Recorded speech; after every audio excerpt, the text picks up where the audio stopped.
Ukraine युद्ध में फंसी नीमच की बेटी लुमांशी हम अब सुरक्षित अपने घर पहुंच गई है। सीटीवी से खास चर्चा में उन्होंने बताया कैसे उनकी वतन वापसी हुई और उन्हें किन किन कठिनाइयों का सामना करना पड़ा। रूस यूक्रेन के दौरान यूक्रेन में फंसी नीमच की बेटी लुबांसी अम्ब अब सुरक्षित तरीके से नीमच पहुंच गई है। शुक्रवार सुबह दिल्ली से वे उदयपुर एयरपोर्ट पर उतरी, जहां उनकी माताजी भानुमति अम्ब और भाई उन्हें लेने पहुंचे। 2 साल बाद अपनी बेटी को देख भानुमति अम्ब की आंखें छलक पड़ी और उन्होंने एयरपोर्ट पर दौड़ते हुए अपनी बेटी को गले लगा लिया। उदयपुर से देर शाम लुबांसी अम्ब अपने घर पहुंच गई। विकास नगर स्थित निवास पर उनसे मिलने सीटीवी की टीम पहुंची तो लुबांसी ने यूक्रेन के दौरान हुए घटनाक्रम को सिलसिलेवार बताया। लुबांसी हम यूक्रेन की लवी सिटी में रहती थी और वहीं से एमबीबीएस की पढ़ाई कर रही थी। वर्ष 2019 में इंडिया से वहां यूक्रेन पहुंची और वहां एमबीबीएस के सेकंड ईयर की छात्र थी। लुबांसी हम ने कहा कि जो हालात यूक्रेन में देखे उससे वह सहम गई थी और अब वतन वापस आने के बाद बेहद खुश है। करीब 7 दिन का वह दौर उसके जीवन का सबसे खतरनाक दौर था। यूक्रेन के हालातों पर लुबांसी ने क्या कहा और कैसे वहां इंडिया पहुंची और किस तरह से उसके दिन वहां गुजरे, यह पूरी जानकारी सुनिए उसी की जुबानी। रूस और यूक्रेन के बीच चल रहे युद्ध के दौरान नीमच की बेटी लुबांसी अम्ब फंस गई थी। वे यूक्रेन की एक सिटी में एमबीबीएस की पढ़ाई पिछले 2 वर्ष से कर रही हैं और अचानक हुए युद्ध के दौरान वे वहां बुरी तरह फंस गई। बाद में कई किलोमीटर पैदल चलकर वे पोलैंड बॉर्डर पहुंची और फिर सुरक्षित भारत वापसी हुई। अब वे सुरक्षित अपने घर पर आ गई हैं। आज सुबह ही उदयपुर एयरपोर्ट पर उतरी और उनकी माताजी श्रीमती भानु अम्ब उन्हें लेने उदयपुर गई और उदयपुर से अब वे लोग सुरक्षित नीमच आ गए हैं और अपने घर पर हैं। हमारे बीच है लुबांसी।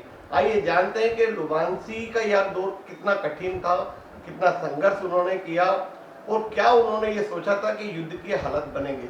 लुबांसी, आपको सबसे पहले बधाई कि आप एक बड़ी विपरीत परिस्थितियों से बाहर निकलकर इंडिया पहुंची हैं, अपनी मम्मी से मिली हैं। वो जो पिछला जो सप्ताह था वो बहुत बुरा सप्ताह था और अब एकदम से आप बिल्कुल घर पहुंचे, कैसा महसूस कर रहे हैं? बहुत अच्छा लग रहा है, घर आए हैं हम लोग, पर अभी भी बहुत बच्चे वहाँ फंसे हुए तो उनके लिए बुरा तो लग ही रहा है। और हम लोग को थोड़ा प्रॉब्लम हुआ पर हम लोग जैसे तैसे पहुँच गए हैं इंडियन एम्बेसी के थ्रू पोलैंड की। आप वहाँ पर एमबीबीएस की जो पढ़ाई कर रहे, कितने साल हो गए आपको? हम लोग का सेकंड ईयर कंप्लीट होने वाला था, सेकंड ईयर का 4th सेमेस्टर चल रहा था। 4th सेमेस्टर चल रहा था। क्या यूक्रेन की कौन सी सिटी में थे आप और कौन सी यूनिवर्सिटी है? यूक्रेन की जो पोलैंड साइड में एक है हमारी सिटी लवीव, और उसी के अंदर हमारा लवीव नेशनल मेडिकल यूनिवर्सिटी है, जहाँ पे बहुत इंडिया के कितने बच्चे होंगे लवीव में?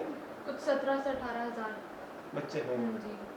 अच्छा, ये जब युद्ध चल रहा था तो आप लोगों को पहले कोई वार्निंग वगैरह दी थी कि आप लोग यहाँ से जल्द चले जाएं, युद्ध के हालात बन रहे हैं? हमें ऐसा पता चल गया था कि वॉर का थोड़ा स्टार्ट हुआ है, पर ऐसा कुछ ना तो यूनिवर्सिटी ने हमें बोला, ना कोई आसपास के लोगों ने बोला कि तुम्हें छोड़ के जाना चाहिए। तो हम लोग वहीं थे बहुत टाइम तक, लेकिन बहुत हमारे फ्रेंड्स लोग आ गए थे क्योंकि उनके पेरेंट्स बहुत डरते पहले बहुत लोग चले गए।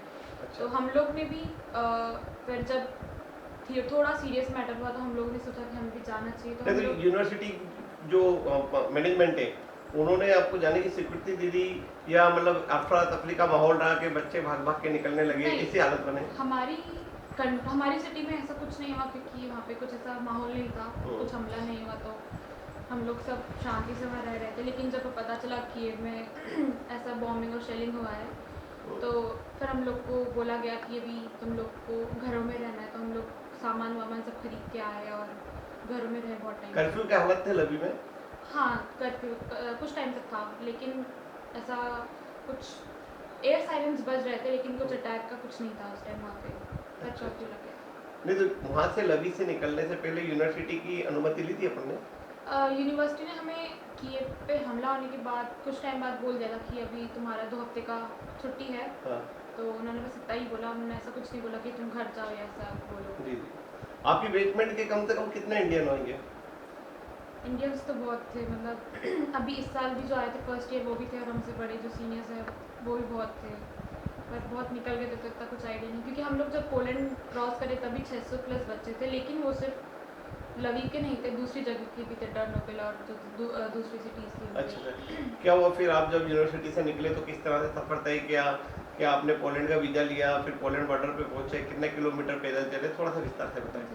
तो हम लोग को जब कीव का अटैक हुआ तो हम लोग को ऐसा डिसीजन निकला कि निकलो, पोलैंड की बॉर्डर खुल गई है और हम लोग पैदल चल के उसको क्रॉस कर सकते हैं। तो हम लोगों को हमने कार किया, उस कार वाले ने हमें बोला कि हमें 20-25 किलोमीटर पहले उतार देंगे क्योंकि उन लोग को जाना अलाउ नहीं कर रहे थे, परमिट नहीं था उनके पास। तो उन्होंने हमें 30 किलोमीटर पहले छोड़ दिया क्योंकि बहुत ज़्यादा लंबा ट्रैफिक था। तो हम लोग वहाँ पे उतरे और फिर हमने चलना स्टार्ट किया। कम से कम 5 घंटे का सफ़र ऐसे दिखा रहा था क्योंकि हमें गूगल मैप के हिसाब से, लेकिन ठंड इतनी हो गई थी कि बच्चे थोड़ा धीरे स्पीड हो गई थी और हमने कम से कम 3 से 4 सिटीज़ क्रॉस करी चल के रात में। फिर हम लोग का एक चेक पॉइंट आया, शनी चेक पॉइंट। वहाँ पे हम लोग को कम से कम 6 घंटे खड़ा रहना पड़ा क्योंकि धीरे धीरे करके बच्चों को जा रहे थे और जो उस कंट्री के जो लोग हैं यूक्रेनियंस, उन लोग को जल्दी जाने दिया जा रहा था। यूक्रेन के जो लोग थे वो भी सिटी छोड़ रहे थे? हाँ, मतलब औरतें और बच्चों को बोल दिया था छोड़ने के लिए, लेकिन जो आर्मी लोग थे उनको नहीं छोड़ सकते, वो उनको अलाउ नहीं था छोड़ना। अच्छा अच्छा। तो वो लोग नहीं थे। फिर हम लोग ने चेक पॉइंट क्रॉस किया, उसके बाद फिर बॉर्डर पे हम लोग गए। फिर बॉर्डर पे हम लोग को वापस 1 दिन लग गया क्रॉस करने में। फिर क्रॉस करने के बाद हमें बॉर्डर खुल नहीं रहा था, पता नहीं क्यों, क्या हो गया। तो बॉर्डर बहुत टाइम तक बंद भी रहा, पर हम लोग फिर भी क्रॉस किए। उसके बाद हम लोग का वीज़ा का आया, तो वीज़ा में भी हमें कम से कम 1-2 दिन पूरा लगा क्योंकि वीज़ा बहुत लंबी लाइन थी वीज़ा की। वीज़ा भी बॉर्डर पे दिया जा रहा था, पोलैंड बॉर्डर पे वीज़ा देते? हाँ, वही पोलैंड बॉर्डर की, पोलैंड और यूक्रेन की बॉर्डर पे हमें वीज़ा मिला और फिर हमने वीज़ा लिया और फिर हम लोग पोलैंड की तरफ गए जहाँ पे हमारा इंडियन एम्बेसी ने बहुत अच्छे से सब कुछ कर रखा था हमारे। इंडियन एम्बेसी का कैंप था वो जी पोलैंड जी बॉर्डर जी पे? जी जी, इंडियन एम्बेसी का था। अच्छा। वहाँ से हमें बस में बिठाया और जो एक जहाँ पे हम लोग का कैंप था वहाँ पे लेके गए, एक सेंटर थ्रू बस हम लोग वहाँ गए। फिर हम वहाँ पे फूड वाटर सब प्रोवाइड करा गया, मेडिकल है केयर भी सब ठीक था वहाँ पे। अच्छा अच्छा। फिर वहाँ से जो पोलैंड से इंडिया के लिए कब आप उड़े? पोलैंड से हम लोग पोलैंड में 2 दिन रुके हम लोग क्योंकि बच्चे इकट्ठे नहीं हुए थे और कम से कम एक फ्लाइट में 200 से ज़्यादा बच्चे चाहिए थे। हाँ। तो हम लोग का 200 बच्चे होते से हम लोगों ने सबने पासपोर्ट का वेरिफिकेशन स्टार्ट कर दिया था और फिर हम लोग का कुछ 2 दिन पहले ही आना हुआ यहाँ पे। तो हम लोग दिल्ली आ गए थे, फिर हम लोग दिल्ली में रुके थोड़ी सी दिन और फिर मैं उदयपुर की फ़्लाइट ली आज और हम लोग आ गए वहाँ पे। अच्छा अच्छा। जैसा कि सुन रहे थे कि वहाँ पे जो यूक्रेन के जो सैनिक हैं वो बदतमीजी कर रहे थे लड़कियों के साथ, लड़कों के साथ, कई घंटे तक मतलब इंडियन के साथ बहुत बुरा बर्ताव किया गया है, क्या ये सही था? जी जी जी, बहुत सही है ये। बहुत बच्चे इस वजह से वापस बॉर्डर से लौट के भी चले गए।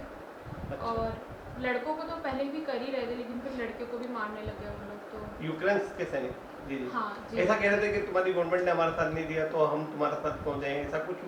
ऐसा तो मैंने नहीं सुना, पर जी। हो सकता है क्योंकि सब लोग छोड़ के जा रहे थे तो हो सकता है ये कारण भी हो।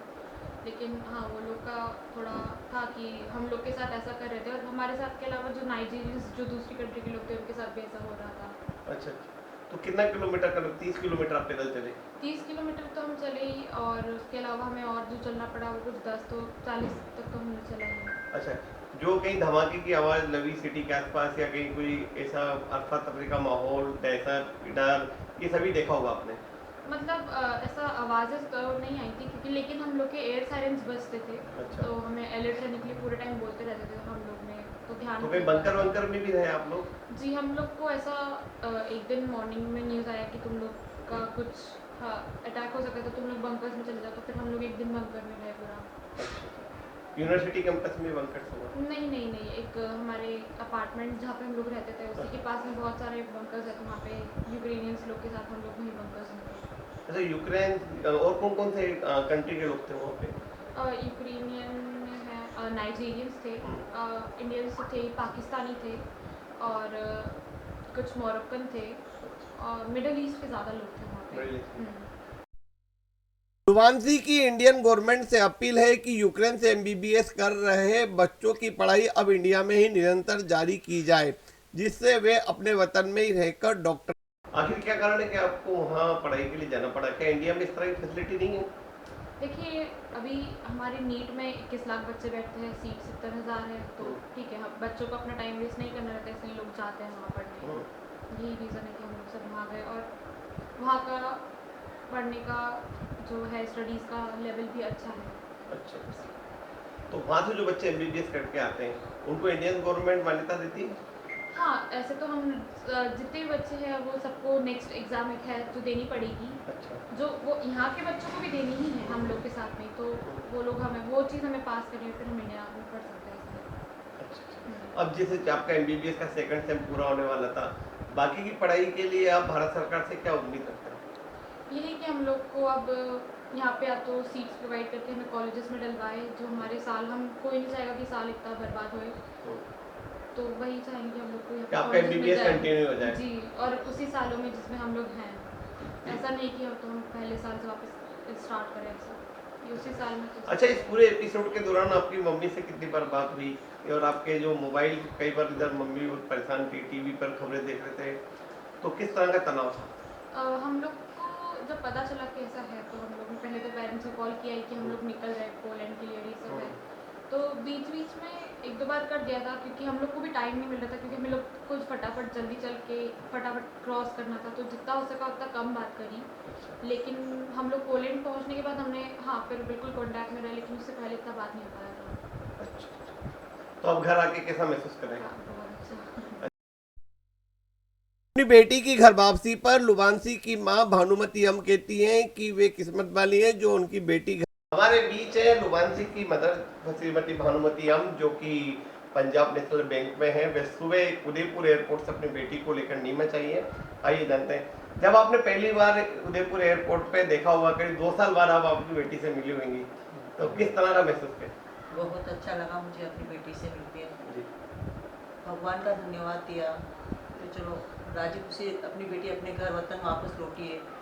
हालांकि परिस्थितियाँ तो थी ऐसी बुरिया, पर उन परिस्थितियों से लड़कर मेरी बेटी घर पर आई, बहुत अच्छा लगा। अच्छा, तो अब एक बड़ी चिंता पढ़ाई की रह गई है कि सेकंड सेम क्या नाम है, 2 साल हो गए हैं लगभग, अगले बेटी का एमबीबीएस कंटिन्यूटी रहे, इसको लेकर क्या उम्मीद करनी भारत सरकार से?